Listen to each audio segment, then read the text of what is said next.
Hi guys! Welcome to my vlog. Ayan po yung husband ko. Paborito niya po yan. Kaya gumawa siya ng buko pandan. At pagkatapos ay inilagay na namin sa lalagyan at para malagay na sa ref. At nilagyan pa niya talaga ng cheese pang topping sa taas. At pagkatapos ay hinalo-halo.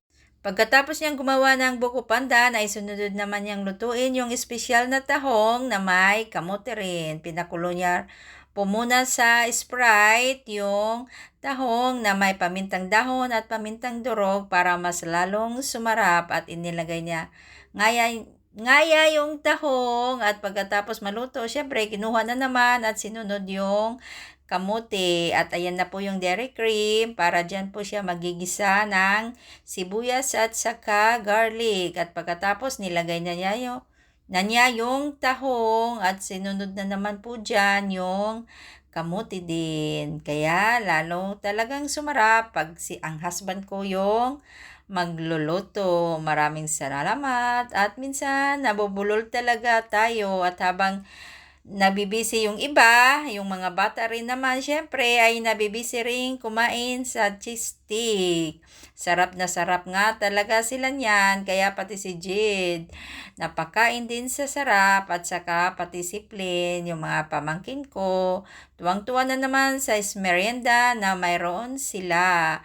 Kaya habang nabisi yung iba, sila naman ay busog rin. Samantala, yung sister-in-law ko ay si Ate Ivy. Expert po siya dyan sa paggawa ng mango float. Siya talaga ang gumagawa pag may mga okasyon o handaan kami sa bahay. 2:1 po, 2 all-purpose cream at isang condense. At habang si April naman ay busy rin sa pagluluto ng spaghetti. At samantala ko, tamang video lang din at pagkatapos ay paupong-upo at sila naman ay busy rin. Kanya-kanya lang yung ginagawa at si Ate Ivy talaga ay patapos na sa ginagawa niya.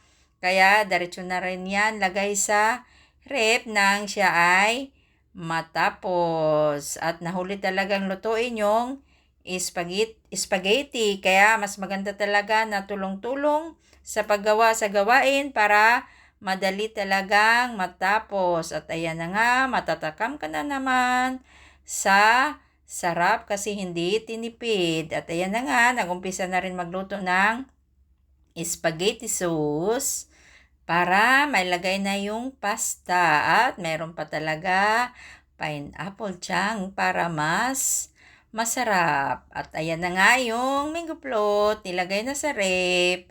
At nang magkaalaman na sa sarap, maraming salamat sa patuloy na suporta hanggang sa susunod na mga video ko. Salamat and God bless us all.